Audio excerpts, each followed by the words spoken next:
There is no guarantee for success, but there are ways to get closer to it when you do the right things. Who you surround yourself with is just as important as what you do. Finding the right people, the right classes, the right activities, and taking the right tests are all decisions that shape your future. Find out more today on Destination University with Dr. Cynthia Colon.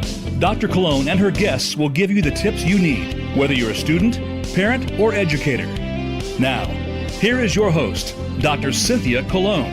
You're listening to Destination University, a podcast for college-bound teens and the parents, mentors, and educators who support them. If that is you, you are exactly where you're supposed to be. Hello, everyone. I'm your host, Dr. Cynthia Colon, TEDx speaker, college admission strategist, and author of the book, Be Committed, Get Admitted. Welcome to Destination University. We help high school families successfully navigate the college admission process by helping students create an action plan, become interesting applicants, and write compelling essays that increase acceptance letters. As a former admission officer at Vassar College and an elite private school counselor in Los Angeles, I have coached, mentored, guided, and worked directly with over 10,000 students. I know what it takes to get admitted to top 100 colleges. As my gift to you, I'm revealing the exact admission committee process we used at Vassar. It's all in my new guide, 4 questions admission officers ask when deciding who to admit or reject. You can get that at drcynthiacolon.com/admit. In the guide, I share the 4 questions I used in the 12 minutes I had to review an entire application. I give you the order I read the application, what I was looking for, what I highlighted and took note of. If you've ever wondered what admission officers are looking for and how decisions are made, well, today is your lucky day. Again, go to drcynthiacolon.com/admit. Okay, let's get to today's episode. Well, hello, everyone. Welcome to our weekly Wednesday workshop. And we've got special guests here today, Cherie from University of South. I'm like, I want to get it right. I want to get her name right. Cherie from University of San Francisco, one of my favorite places. And her bubbly and smiles are just beaming off the page here. So I'll have you introduce yourself in a second. We also have Mark Riasek from the Polytechnic School, but he has been in the college admission business for a very long time. He is a wealth of knowledge, so he'll share with you a bit about his background in just a second. This week's module is geared all about resume building. And if you've been following me for a while, you know I like to, think about non-traditional things, like how else can you build your resume other than just through school leadership. So that's what I've invited them to talk about. And so we're going to kick that off. But Cherie, I'll let you begin. Tell us all of the things and why they should be paying attention to what you have to say. Yeah, absolutely. Hi, everybody. My name is Cherie Gilmore Cleveland. I'm the Associate Vice Provost for Undergraduate Admissions at University of San Francisco. And I actually have been in higher ed doing college admissions for 23 years. And how can that be? Because I look 23. But I've been there for a while. I've actually worked at a couple of institutions. So USF, University of San Francisco, is my alma mater. So I start working there right out of college for about 7 years. And then I wanted to explore kind of the way that we're going to talk about resumes. Some of this kind of goes into my work experience. I wanted to work with students from all different backgrounds. And so I then moved over to do diversity recruitment and retention with California College of the Arts. And I got to learn so much about arts, fine arts, visual arts, literary arts. And so I got to work with artists and really help students with their passions find the right college that would help them. So I did that for about 5 years. And then I wanted to work in an all women's space. And I worked at Mills College for about 6 years, where I was able to work in higher ed and supporting young women, especially women of color, and students who identify as women on their journey as well. And after that, I kind of came on back home to my Catholic institutions, and I worked at St. Mary's College of California for about 3 years, learned about Lasallian heritage at that institution. And then I came on back home to University of San Francisco. So I've just seen a little bit of everything, so that I can really meet students where they are. And so I'm so excited to talk to everybody today about how we build up that resume. And that's a little bit about me. Oh, and I'm born and raised from Oakland, California, live in Castro Valley right now with my husband and my son, who's 14 and going into high school. So it's exciting times. Oh, that's great. Awesome. Amazing. Mark, go ahead. Great. Hi, Cynthia. So my name is Mark Rasick, and I just wrapped up my 10th year working as a college counselor and director of college counseling at the Polytechnic School in Pasadena. I've had a 33-year career in education, the first 10 of which I spent as a middle and high school English teacher at different Catholic schools around the Los Angeles area. And then I made a bit of a career switch, although staying in education, and moved into college admissions. I spent 12 years working at 3 different institutions: Catholic University, Loyola New Orleans, during which time I was able to work with Cherie as we joined different Jesuit recruitment tours, and we became good friends. So Cherie and I have known each other for quite a while. And then I worked at USC, my alma mater, for 7 years in the admission office, managing a recruitment territory and overseeing all recruitment efforts in the United States. So I've had a long career in education, the last 23 of which have been in admissions and college counseling. I've read lots of resumes. I've helped students craft lots of resumes. So I feel like I don't have any absolute answers, but I think I have lots of good information to provide. That's a great segue to lead us to basically the first question is pretty general, but you can see, those of you who are tuned in and those of you who will watch us later, you can see that they have a wealth of knowledge. They've seen it all. They've seen it all. So, Mark, I'm going to start with you, and then we'll just kind of go back and forth. But share some of the things that you've seen. You said you don't have all the answers, but you have some good knowledge of kind of what works. So, not everybody, I always say, not everybody can be the student body president. That's only one person. So share your bits, your golden nuggets for other things that you've seen that work and stand out. Yeah. The way I look at it, Cynthia, is there's kind of like, this is my way of thinking about it, but there's kind of 3 levels of resumes of student involvement. There's students who simply haven't really been involved in things. That's pretty rare at my school. Most of the students at a school like Poly are doing lots of different things. Some might argue too many things, but they're pretty involved. But there are some students who really don't do a lot of extracurricular activities or summertime activities, organized things like that. And if that's their approach, that's absolutely fine. But at selective institution, that's going to make it difficult for their resume to have any impact or make any strong impression. And then there's a lot of students, a whole lot of students who have a good resume. They've done the things that they're interested in doing, hopefully. That's always my first piece of advice. Do what you're interested in doing, and things that show colleges and universities that they will go to that institution and join and participate and impact in a variety of ways. And I would say the great majority of students have good resumes. And then there's remarkable resumes, things that you look over. And for me, when I start learning about a student and talking to them in our college counseling meetings, I start learning about them from them, where I'm like, oh, wow, this is some real stuff that stands out. And unfortunately, there's no secret formula. Well, I think actually, fortunately, in some ways, but there's no secret formula for that. When I worked at USC, and I'm sure Cherie gets this all the time, parents would call me, just random call, and I would pick up and they say, hi, I have a high school student. I'm wondering what they should do this summer. And I would always be like, I don't know your child. I don't know what to tell you, but I understood their question. What should they do this summer or during the school year that's really going to impress you to guarantee that they're going to get into USC? And there's no thing that they should do that's going to get them into a selective place like USC or USF or any other institution. Those students with remarkable resumes tend to just have a mindset of following where things take them and creatively developing their talents and their interests in ways that it's just out of almost like pure love and joy. And so they're able to do it because it's who they are. But it's not something I can say, do these three things and you will have a remarkable resume. It just doesn't work that way. So what I've learned is that most students are very capable of doing really good stuff that's going to look really good on a resume.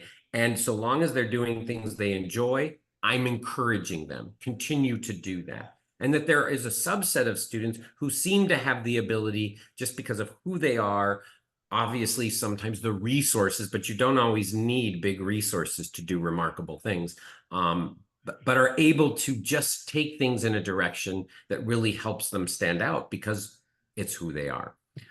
So I can go into more detail about things that students can do in a minute, but that's just my impression. I'm not even sure I answered your question. I hope I did. No, I think that's good. I like the three buckets. So, Cherie, what would you add to that? Yeah, I always think about, we have those social butterflies who are in 10 organizations doing all the things, as well as those students who are really passionate and committed to maybe 2 or 3 things, and they got a lot of depth of knowledge. But what I want to add to this conversation is, are those students on sometimes the unbeaten path, or they have resources, or they're doing things, but they just don't have words for them. That's why, if you're fortunate enough to have a friend or an adult or, a college counselor, this wonderful program, being able to talk through it helps, because there's some students who don't realize, wait a minute, I have all these family obligations and things that I'm doing. I have 2 or 3 younger sisters, brothers, cousins, and I'm getting them to practice. I'm helping them to do their homework. Maybe I need to help with a younger brother and sister, during COVID a little bit. I was in middle school and they were in elementary, and I had to help them while my parents worked. That's remarkable. Those family obligations are really big, and they show leadership, they show resilience, they show service. So I always tell students, don't leave out those family obligations. The same is true, maybe sometimes you're not as active of clubs and organizations, but maybe you have things outside, right? So like church activities, maybe you're in the choir, maybe you do Sunday school, maybe you're on the usher board, and you're doing so much on that. You do vacation Bible school or anything like that. That's a lot of stuff, right? And then sometimes there's these quirky things that students, and this kind of sometimes I think connects with Mark was talking about the remarkable. And I think about a student I was talking with who said, hey, I just wanted to help my friend put together a recruitment video. And I was videotaping him in his games, and I through that, I kind of learned how to edit. But because of that experience, I developed a love for filmmaking. And then I decided to take a class, and I really liked a documentary style. And because of that, I was able to work with some other friends and make my own documentaries. And that is where that idea of where things lead you, right? And you develop a passion. Because, me, Mark, we can't give a student a passion. I can't give it to you. But hearing that story kind of leads to well, that is remarkable. Because look, editing, storytelling. You took that and you actually pursued an online class with documentary filmmaking. That's amazing. So that's what helps with those resumes.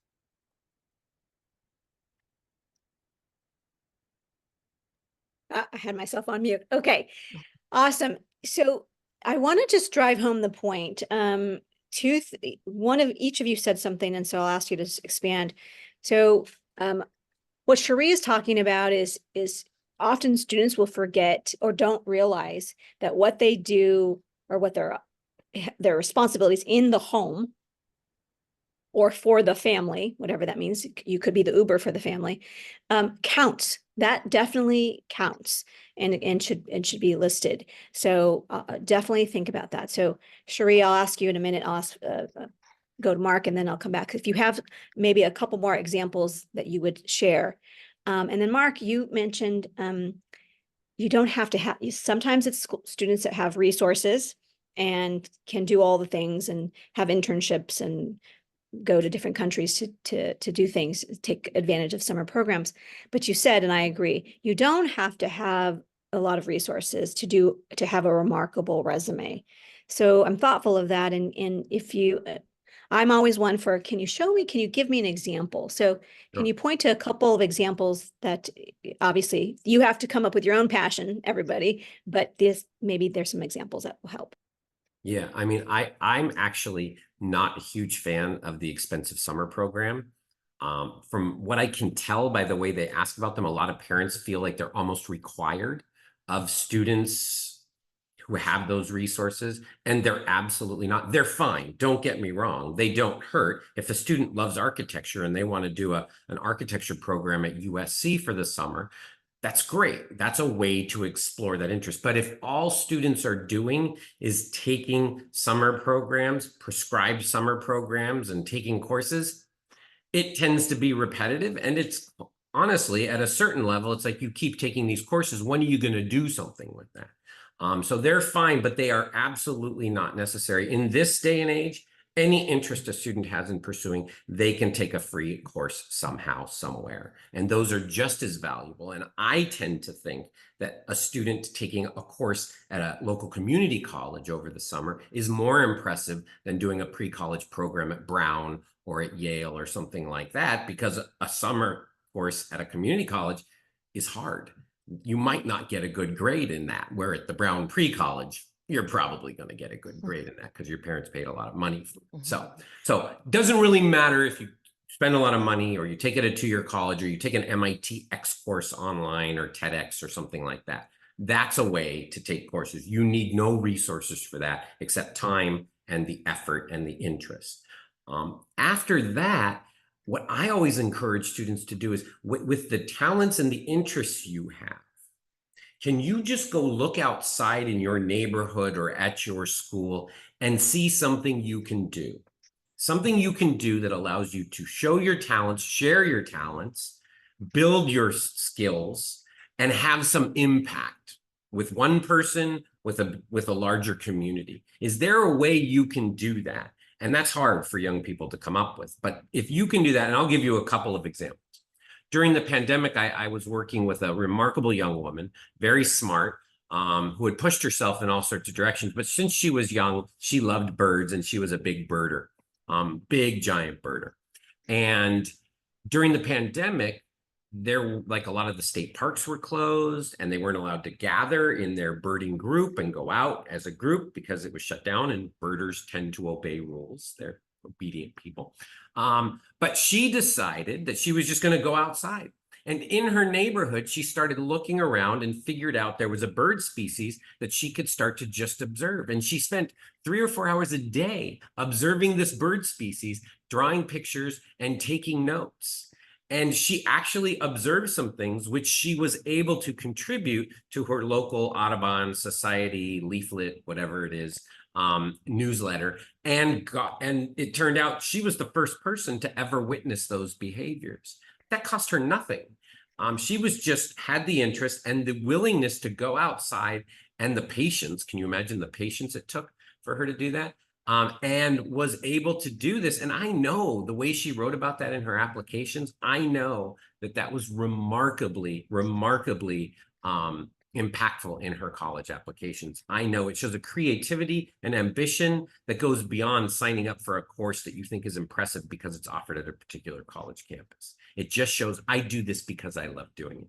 One more example. I had a student with whom I worked this past year who was mostly a scientist, and she loved biology and microbiology and precision medicine. She'd done lots of research around that. She had tons for her resume on that. She had done it both in labs and taken courses, and she had done some work on her own. So she had all of that, but she was also quite passionate visual artist, and she had done some work She had dabbled with an organization that paints murals around Los Angeles, and she had stopped.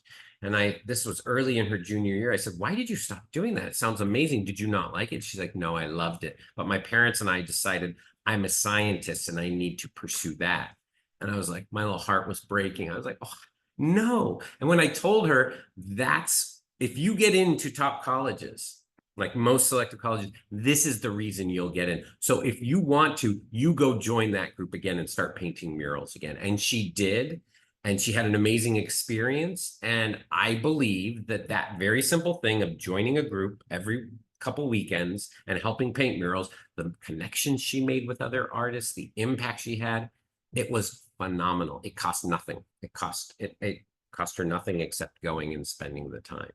So these are the kinds of things that I think are just sitting out there waiting for students to discover them or create them that actually have the most impact, because it shows that a student is able to find these opportunities and willing to make that impact, or able to create from nothing a way to have impact in the community. Those are the things that stood out when I was an admission officer. Those are the things I like to emphasize with my students now. That's great. This is great examples. Cherie is going to give us a couple examples as well, and then we'll have some time for Q&A, you guys, so gear up for Q&A. Go ahead. Yeah, so I talked a little bit about family obligations. And so we talked a little bit about, Uber, if you're the Uber driver for your family. But definitely sometimes, there's parents who work a late shift or something of that sort. And so many times when you're in high school, you may not have time to do leadership programs after school because you're the one who has to go pick up brother or sister, and then, drop them off at karate as well while you do your homework and then helping them. So those are great examples as well. I also would like to say, outside of the beaten path, is to take those situations where students had to be resilient, because sometimes they've experienced failure or disappointment, but they've turned it around. And a great example, because I used to read a lot of essays about this, were students who played sports, and sometime right around 9th, maybe even 10th grade, 8th grade, it stopped at a certain point and they weren't able to progress on maybe to varsity or something of that sort, but they still had this love and they didn't know what to do with that disappointment, but they turned it around and then coached youth. I've seen that when students have gone back to their AAU teams and they've been able to become coaches or coaches assistants, and that has given them a joy. Sometimes that translated to still being involved with the sport, but also let them know how they actually have an impact. We're working with students who are working with youth in teaching and education, and it's helped them figuring out, like, that's a field for me. The same is true with the necessity to help the household. And so you see this during the pandemic, but then not just in the pandemic, but you see students who will say, hey, I started my own mobile car washing business and I did it just in my community, right? Or you see students, I've seen students who said, you know what, I just picked up knitting and crocheting and now I have all this stuff and I go to craft fairs and I sell all my things. So these are these ways where you can showcase things you do that are outside the beaten path. Loving all of these examples. Okay, guys, it's time for Q&A. If you guys have any questions, Lisa, I saw you commented. I don't know if there was a question. Oh, that's great to know. Okay, good. Any questions? You can just unmute yourself. Mark, go ahead and unmute.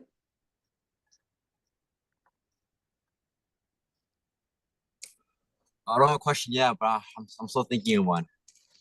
Sorry about that. All right.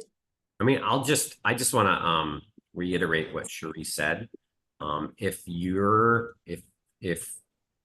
not able to do the things that you think a college wants to see a high school student doing in order to be competitive, because you have family responsibilities, maybe you need to work for family responsibilities.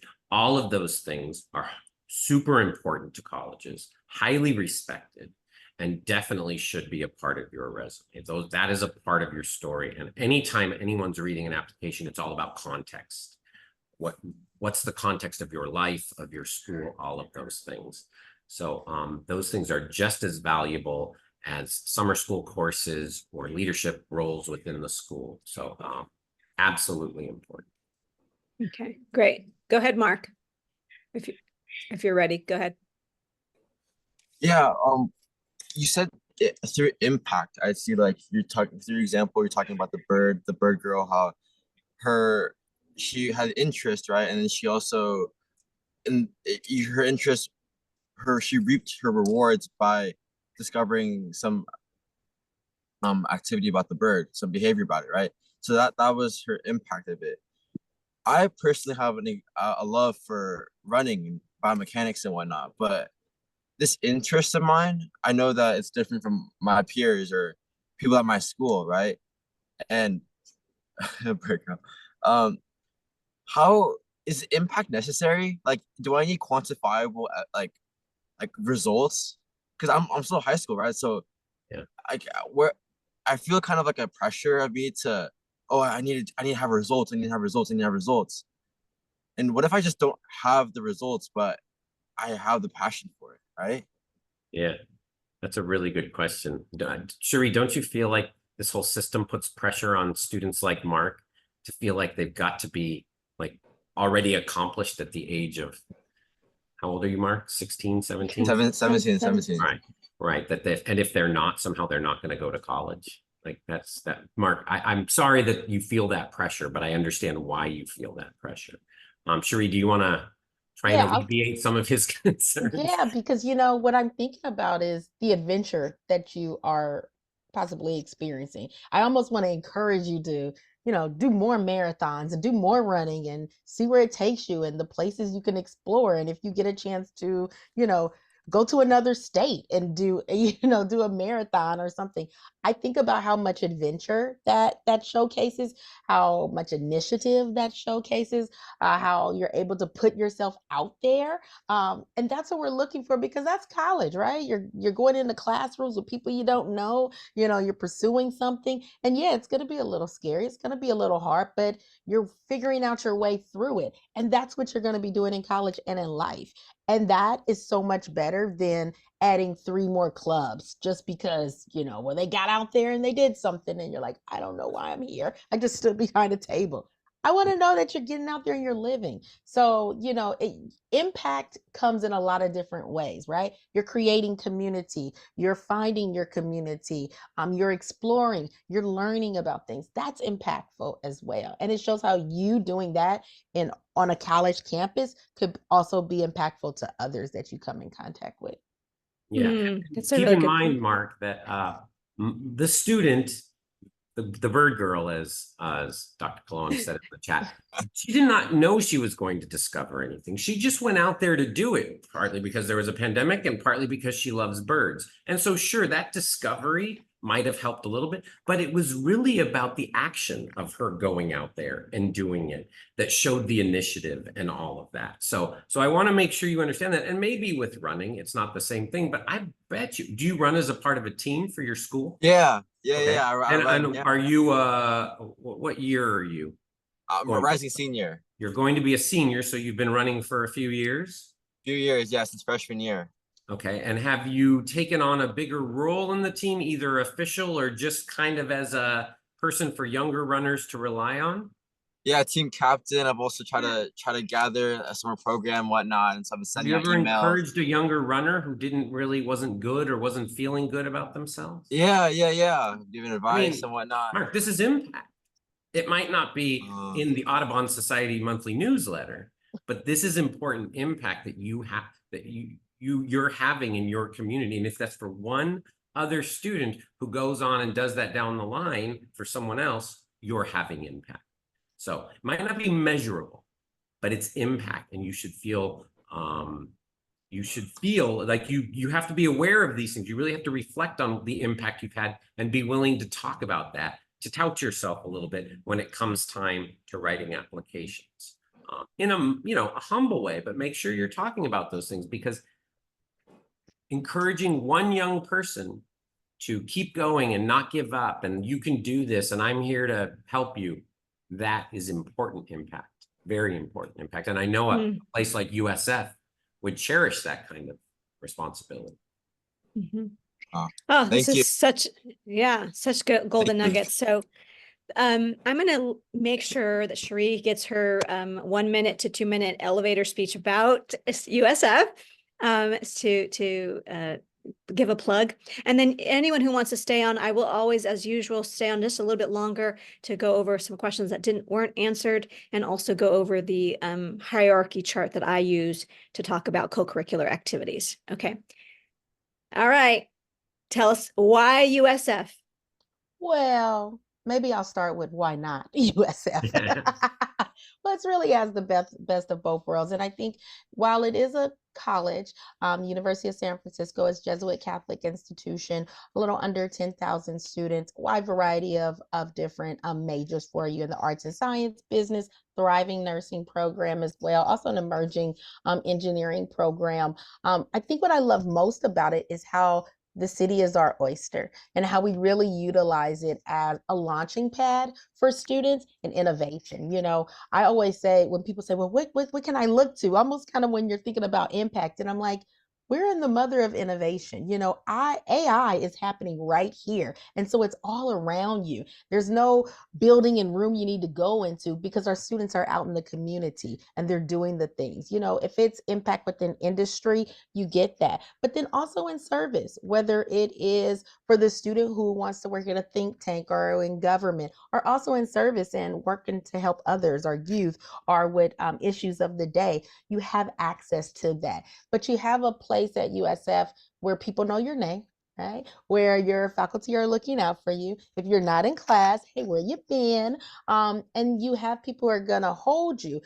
Yeah, you might fall down, but we'll pick you back up. We'll brush you off and we'll say, all right, what'd you learn? Okay, well, let's go. But it's a launching pad to be able to thrive. And what I love about USF, and I am biased because I'm an alum, bless you, is that you just feel like you can do anything when you leave here, when you graduate from here. And sometimes maybe you don't know all the answers, but you know you've been given the tools to think, to process, and to jump. And that's something that has been happening since 1855 here. And so, and just a last little thing, if you like Starbucks and you see Starbucks, a tip. The founders are alums of USF, and the green in Starbucks is USF green. And that's all I'll end with right there. What? Oh my God. I love learning little things like that. Oh my God. This is so exciting. All right. Awesome. Well, Mark has worked at a number of schools and his alma mater is USC. We had Tim Brunold last week on as a guest.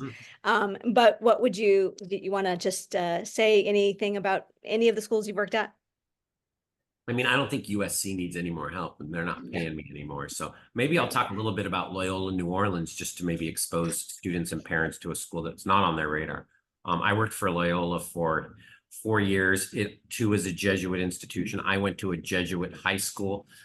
So I believe pretty strongly in the values of a Jesuit education, even though I'm not a very devout Catholic, we could say, but the values of Jesuit education go well beyond the religious. They go beyond the human and the just and social justice and all of those things. So that's infused into everything you do.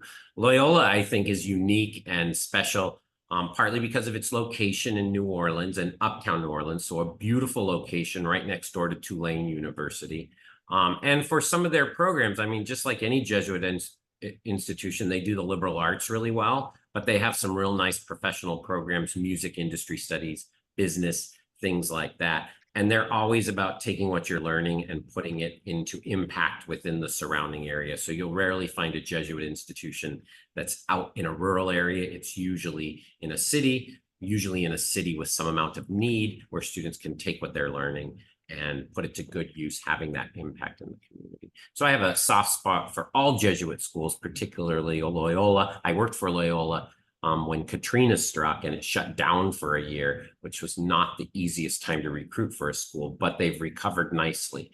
And so give it a look if you're interested and open to the South. New Orleans is a wonderful city.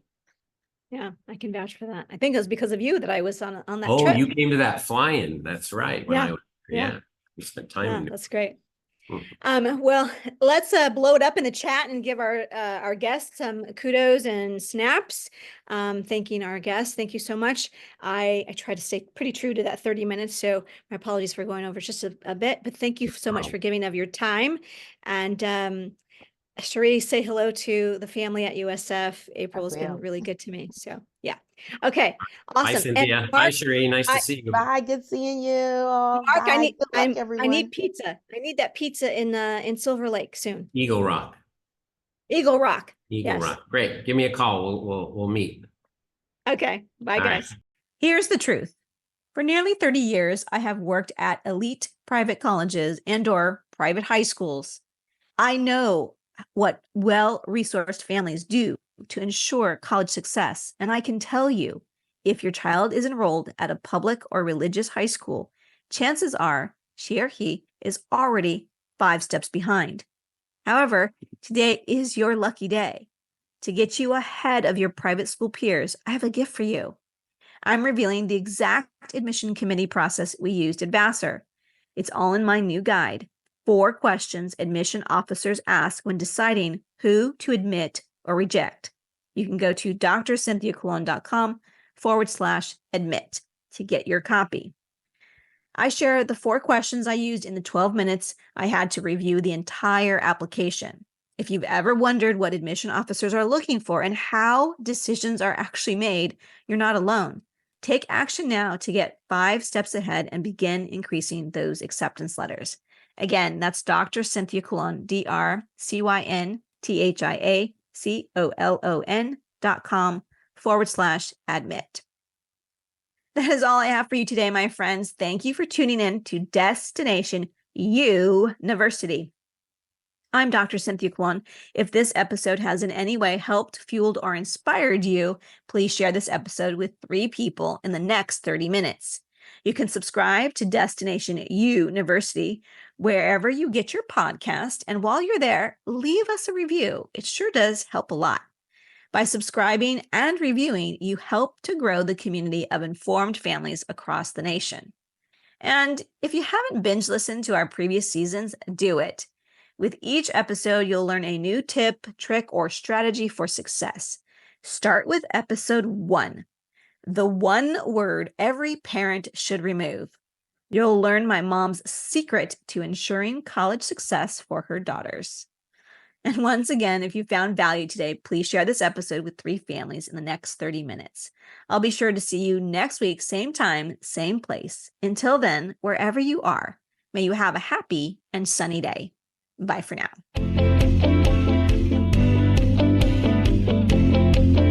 Thank you so much for listening this week to Destination University. Be sure to join Dr. Cynthia Colon again and get one step closer to your success.